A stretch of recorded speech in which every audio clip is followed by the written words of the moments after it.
আসসালামু আলাইকুম। সবাইকে স্বাগত জানাচ্ছি আরো একটি পোয়েম অ্যানালাইসিস ক্লাসে। আজ আমরা যে পোয়েমটি নিয়ে আলোচনা করব সেটি হচ্ছে I have seen Bengal's face. এটি জীবনানন্দ দাশের লেখা একটি কবিতা, মূলত বাংলা কবিতা। বাংলার মুখ আমি দেখিয়াছি। এটির ইংরেজি ট্রান্সলেশন করেছেন ঢাকা ইউনিভার্সিটির প্রফেসর জনাব ফখরুল আলম স্যার। প্রথমে আমরা কবিতাটি ওয়ার্ড বাই ওয়ার্ড বোঝার চেষ্টা করব, তারপর স্পেশালি এইচএসসি স্টুডেন্টদের জন্য এই কবিতার একটি থিম লেখার চেষ্টা করব। তাহলে আর কথা বাড়াচ্ছি না, চলে যাচ্ছি মূল আলোচনায়।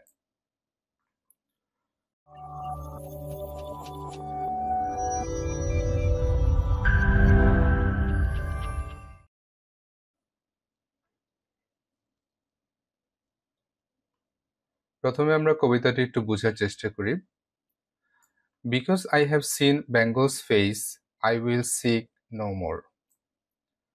এখানে সিক শব্দের অর্থ হচ্ছে খোঁজা বা খোঁজ করা। তাহলে এই লাইনটির অর্থ দাঁড়াচ্ছে because I have seen Bengal's face. Because মানে যেহেতু, তার মানে যেহেতু আমি বাংলার মুখ দেখিয়াছি। I will seek no more, আমি আর কোনো কিছু খুঁজব না বা খোঁজ করব না। কেন? The world has not anything more beautiful to show me. অর্থাৎ এই পৃথিবীর আমাকে দেখানোর মতো এর চেয়ে বেশি সুন্দর আর কোনো কিছু নেই। তাহলে এই দুইটা লাইনে আমরা কি বুঝতে পারলাম?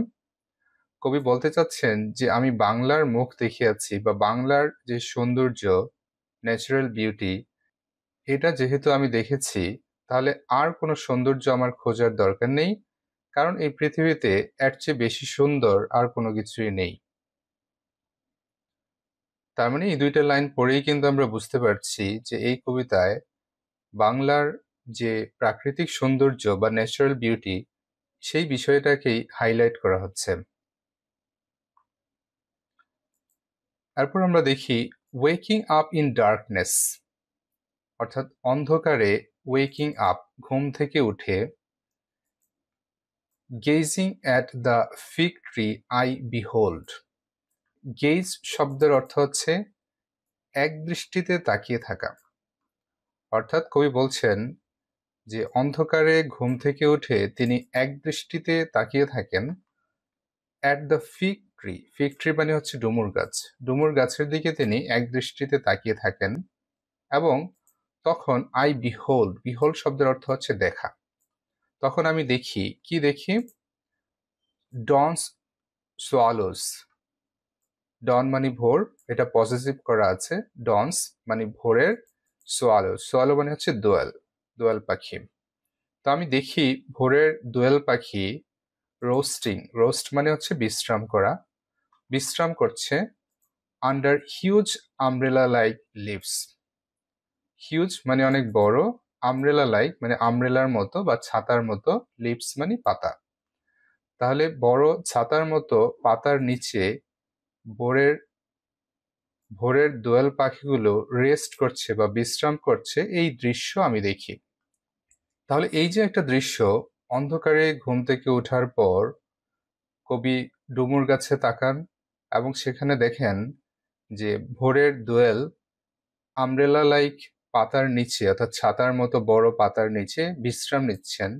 এই যে একটা দৃশ্য, এই দৃশ্যটা বাংলা ছাড়া অন্য কোথাও সেভাবে দেখা যায় না। যার কারণে এই দৃশ্যটা কবির কাছে খুবই আকর্ষণীয়, খুবই ফেভারিট, এবং এই সৌন্দর্যটাই তিনি হাইলাইট করার চেষ্টা করছেন। তাহলে এই হচ্ছে আমাদের ফার্স্ট স্ট্যাঞ্জা। এরপর আমরা চলে যাচ্ছি সেকেন্ড স্ট্যাঞ্জাতে। আই লুক অ্যারাউন্ড মি, আমি আমার চারপাশে তাকাই, অ্যান্ড ডিসকভার, ডিসকভার শব্দের অর্থ হচ্ছে আবিষ্কার করা বা খুঁজে পাওয়া। তো আমি চারপাশে তাকিয়ে খুঁজে পাই আ লিফি ডোম। লিফ থেকে লিফি শব্দটা আসছে, মানে পাতাময়, লিফ হচ্ছে পাতা, লিফি পাতাময়, ডোম মানে হচ্ছে স্তূপ। তার মানে একসাথে অর্থ করলে দাঁড়াচ্ছে লিফি ডোম মানে পল্লবিত স্তূপ।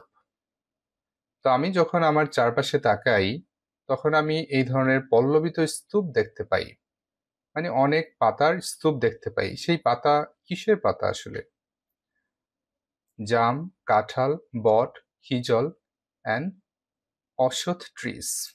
অনেক গাছ একসাথে থাকলে যেমন যেই ধরনের একটা সিনারিও দেখা যায়, সেই ধরনের একটা সিনারির কথা কবি এখানে বলছেন। তো এই যে এতগুলো গাছ, এই গাছগুলো অল ইন এ হাস। হাস শব্দের অর্থ হচ্ছে নিশ্চুপ। সবাই নিশ্চুপ দাঁড়িয়ে থাকে বা দাঁড়িয়ে আছে। শ্যাডোয়িং প্লাম্পস, এবং এই গাছগুলো শ্যাডো শব্দের অর্থ হচ্ছে ছায়া, তার মানে ছায়া দিচ্ছে বা ছায়া দেয়। কোথায় ছায়া দেয়? প্লাম্পস অফ ক্যাকটাস। প্লাম্পস শব্দের অর্থ হচ্ছে ঝোপঝাড়, আর ক্যাকটাস আমরা জানি একটি কাঁটাযুক্ত ছোট একটি উদ্ভিদ। তো এই ক্যাকটাস এর ঝোপঝাড়কে ছায়া দিচ্ছে এই গাছগুলো, জাম, কাঁঠাল, বট, হিজল এবং অশ্বত্থ ট্রিজ। এছাড়া কি? And জেডওয়ারি bushes. জেডওয়ারি এটাও একটা ছোট ধরনের উদ্ভিদ। এই জেডওয়ারির বুশ শব্দের অর্থ ঝোপঝাড়, মানে ক্লাম্পস আর বুশ এগুলো সিমিলার ওয়ার্ড। এই ক্যাকটাস এবং জেডওয়ারি যে বুশেস, এগুলোকে ছায়া প্রদান করে এই বড় বড় গাছগুলো।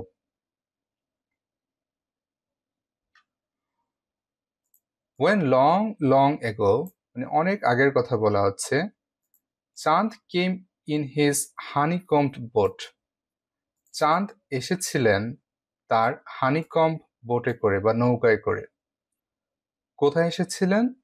Two a blue hijal bot and tamal shade.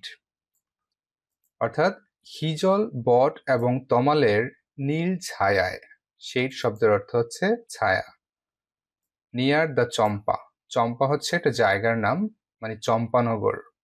চম্পানগরের কাছে। চাঁদ বলতে কাকে বোঝানো হচ্ছে?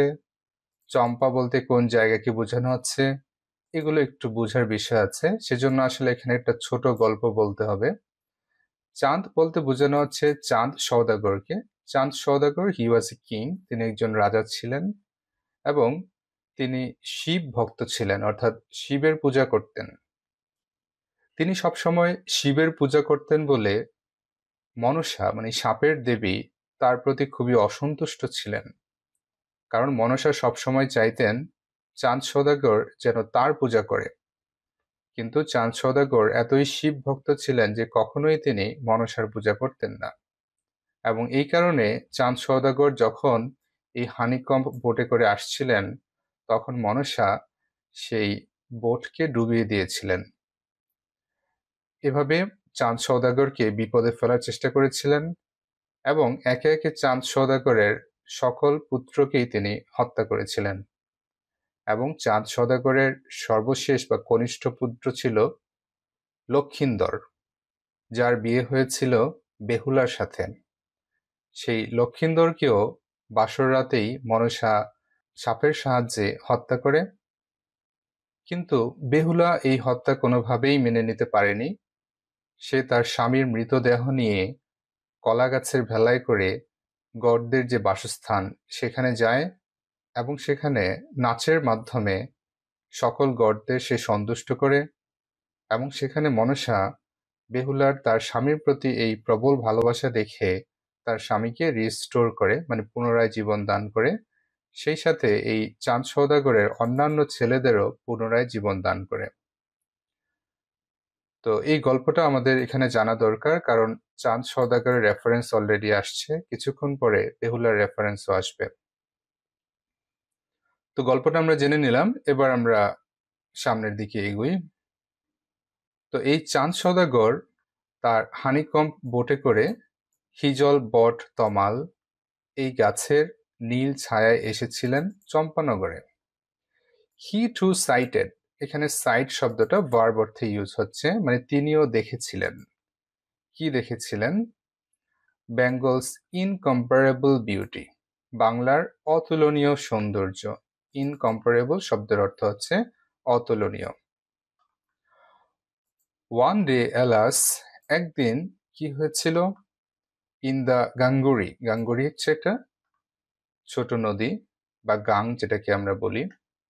অন আ রেফট, একটি ভেলায়, ওই যে কিছুক্ষণ আগে বলছিলাম বেহুলার যে কলা গাছের ভেলা, সেই ভেলায় অ্যাজ দ্য ওয়েনিং মুন স্যাঙ্ক, যখন ওয়েনিং মুন, ওয়েন শব্দের অর্থ হচ্ছে আসলে পতন বা ক্ষয়, এখানে বোঝানো হচ্ছে ওয়েনিং মুন, যেই মুনটা ক্ষয়ে যাচ্ছে বা ক্রমশ হ্রাস পাচ্ছে, এই মুন যখন স্যাঙ্ক অন দ্য রিভার স্যান্ডব্যাঙ্ক, স্যান্ডব্যাঙ্ক মানে বালুতট বা বালুর তীর, নদীর তীরে যখন মনে হচ্ছে যে চাঁদ ডুবে যাচ্ছে, তখন Behula too saw countless ashwatthas bots beside golden rice fields.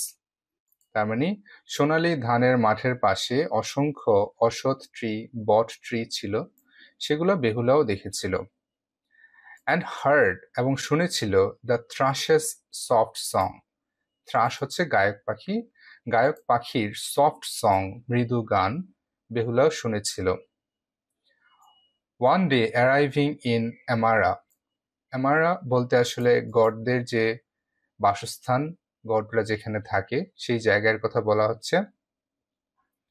কারণ গল্পে আমরা বলেছিলাম বেহুলা হচ্ছে তার স্বামীর মৃতদেহ নিয়ে গডদের কাছে গিয়েছিল, তো অ্যামারা হচ্ছে সেই জায়গা। সেখানে যখন পৌঁছালো, অ্যারাইভ মানে পৌঁছা, সেখানে পৌঁছানোর পর ওয়ার গডস হেল্ড কোর্ট, যেখানে গডরা তাদের কোর্ট করে, কোর্ট মানে সভা, গডরা যেখানে তাদের সভা করে সেই জায়গাটা অ্যামারা, এই জায়গায় বেহুলা গিয়েছিল। এবং সেখানে সে কি করেছিল, সে ডান্সড, সেখানে সে ডান্স করেছিল বা নেচেছিল লাইক এ ডেজোলেট ওয়েকটেল। ডেজোলেট মানে হচ্ছে জনশূন্য, ওয়েকটেল হচ্ছে দোয়েল, অর্থাৎ জনশূন্য একটা জায়গায় দোয়েল যেভাবে নাচে সেভাবে বেহুলা সেখানে নেচেছিল। এবং তার নাচ দেখে Bengal's rivers fields flowers wailed, wail মানে কান্না করা, তো তার নাচ দেখে বাংলার নদী, মাঠ, ফুল সবাই তার সাথে সেদিন কান্না করেছিল। কারণ বেহুলা তার স্বামীকে হারিয়ে অত্যন্ত দুঃখিত ছিল সেই মুহূর্তে।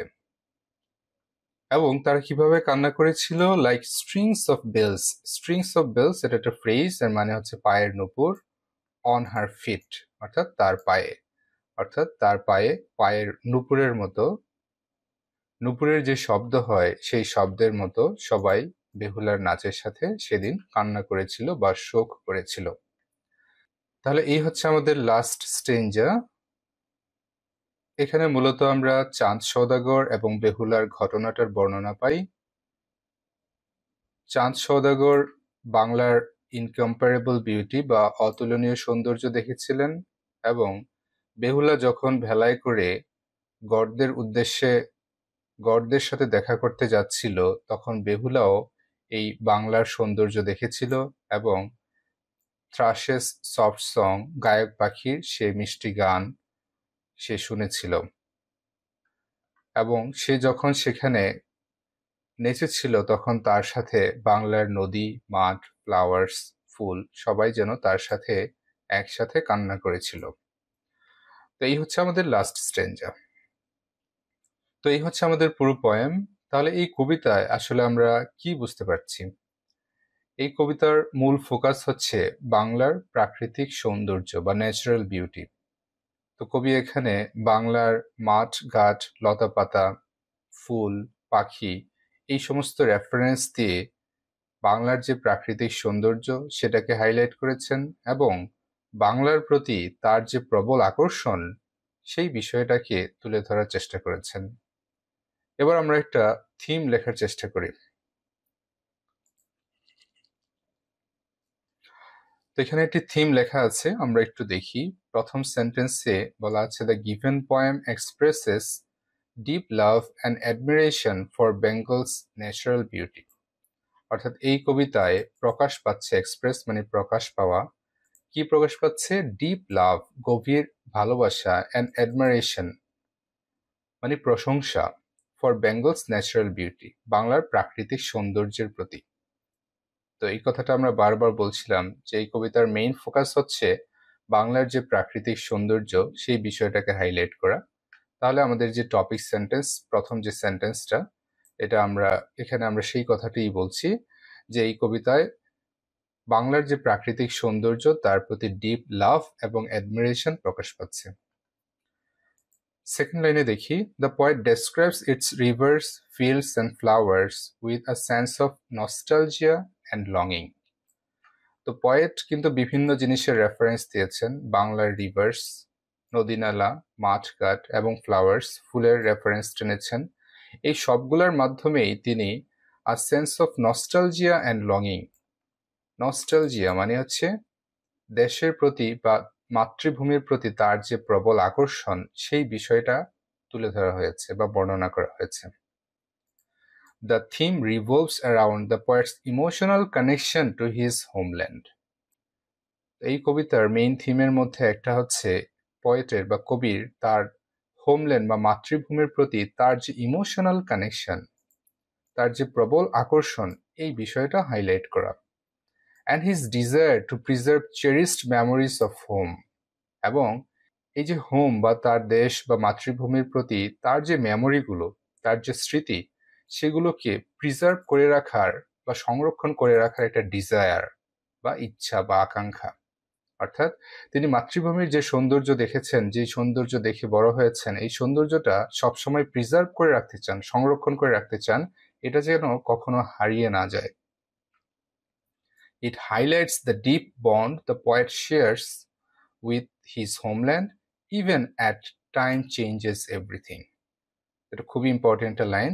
এটাতে আরো হাইলাইট করা হচ্ছে ডিপ বন্ড, গভীর একটা বন্ড বা connection the poet shares with his homeland, তার মাতৃভূমির সাথে তার যে একটা প্রবল আকর্ষণ।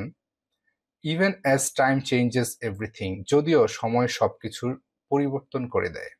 আমরা দেখেছি যে চাঁদ সওদাগর বা বেহুলার রেফারেন্স কবি এখানে এনেছেন, এর কারণ হচ্ছে এটা অনেক পুরনো story. In fact it's a myth, এটা একটা পৌরাণিক গল্প। এত আগেও বাংলার এই সৌন্দর্য ছিল, এই সৌন্দর্য দেখে চাঁদ সওদাগর মুগ্ধ হয়েছিল, বেহুলা মুগ্ধ হয়েছিল। সেই সৌন্দর্য এত হাজার হাজার বছর পরেও এখনো বাংলায় সেই সেম সৌন্দর্য এখনো আছে। তার মানে হচ্ছে যদিও সময়ের সাথে সাথে সবকিছু পরিবর্তন হয়, কিন্তু বাংলার যে সৌন্দর্য, সেই সৌন্দর্য সব সময়কার জন্যই সত্য। তো এই হচ্ছে আমাদের থিম। তোমরা এই থিমটা প্র্যাকটিস করতে পারো, অথবা তোমরা এটার মতো করে নিজের মতো করে তোমরা চাইলে লিখে নিতে পারো। তো আমাদের আজকের আলোচনা এ পর্যন্তই। নেক্সট ক্লাসে অন্য একটি কবিতা নিয়ে আমরা আলোচনা করব। সেই ভিডিও দেখার আমন্ত্রণ জানিয়ে আজকে এখানেই বিদায় নিচ্ছি। ধন্যবাদ সবাইকে।